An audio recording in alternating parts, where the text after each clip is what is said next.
Hello friends, welcome to சாத் சமையல். இன்றைக்கி நம்ம மசாலா உதிராமல் எண்ணெய் குடிக்காமல் நல்லா மொறுமொறுன்னு ஃபிஷ் ஃப்ரை எப்படி பண்ணுறதுன்னு பார்க்கலாம். இப்போது அதை எப்படி செய்யலான்னு பார்க்கலாம்.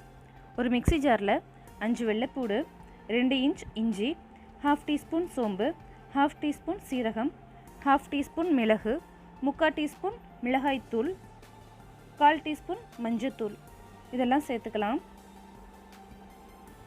கூடவே ஒரு 1/4 கப் கார்ன்ஃப்ளவர், ஒரு 4 டீஸ்பூன் ஆயில் சேர்த்துக்கலாம். 1/2 டீஸ்பூன் உப்பு சேர்த்துட்டு நல்லா திக்கான பேஸ்ட்டாக அரைச்சிக்கலாம். தண்ணி தேவைன்னா நீங்கள் ஊற்றிக்கோங்க. நல்லா கெட்டியாக இருக்கணும் பேஸ்ட்டு. இப்போ அந்த பேஸ்ட்டை ஒரு பாத்திரத்தில் மாற்றிக்கலாம். நம்ம க்ளீன் பண்ணி கழுவி வச்ச மீனை அந்த மசாலாவில் போட்டு நல்லா 2 பக்கமும் படுற மாதிரி பெரட்டி எடுத்துக்கோங்க. இதே மாதிரி எல்லா துண்டுகளையும் நம்ம மசாலாவில் நல்லா 2 பக்கமும் மசாலா ஒட்டுற மாதிரி எல்லா துண்டுகளையும் நம்ம எடுத்து வச்சுக்கலாம். இதை ஒரு 1/2 அன் ஹவர் அப்படியே ஊற விட்டுறலாம். இப்போ 1/2 அன் ஹவர் ஆயிடுச்சு. நம்ம கடாயில் எண்ணெய் ஊற்றிக்கலாம்.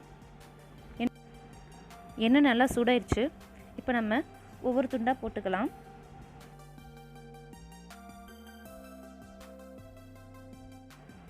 ஒரு பக்கமாக நல்லா வேக விடுங்க. அது வரைக்கும் பெரட்டிகிட்டே இருக்காதீங்க. இப்போ 1/2 குக் ஆயிடுச்சு ஒரு சைடில்.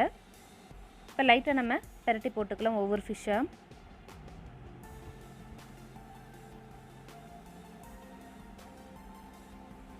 பார்த்தீங்களா, கொஞ்சம் கூட மசாலா உதிரவே இல்லை. இப்போ இன்னொரு சைடும் நல்லா வேக விட்டுருங்க.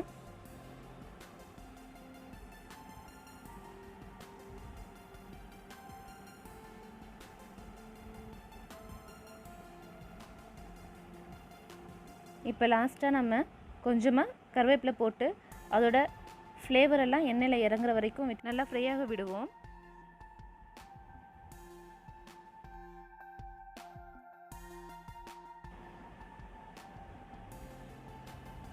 இப்போ நம்ம ஃபிஷ் ரெடி ஆயிடுச்சு.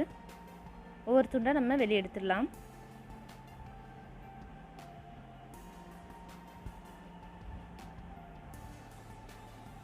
இதே மாதிரி ஒவ்வொரு பேட்சாக போட்டு பொரிச்சு எடுத்துக்கலாம். இப்போ நம்மளோட மொறுமொறுன்னு மசாலாவே உதிராத ஃபிஷ் ஃப்ரை ரெடி ஆயிடுச்சு. இந்த மாதிரி ஃபிஷ் ஃப்ரை நீங்களும் வீட்டில் செஞ்சு பாருங்கள்.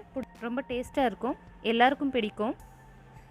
இந்த ரெசிபி உங்களுக்கு பிடிச்சிருந்துச்சுனாக்கா இந்த வீடியோவுக்கு லைக் பண்ணுங்கள், ஷேர் பண்ணுங்கள், மறக்காமல் சப்ஸ்கிரைப் பண்ணிவிட்டு பக்கத்தில் இருக்க பெல் ஐக்கனும் கிளிக் பண்ணிடுங்க. தேங்க்யூ ஃபார் வாட்சிங்.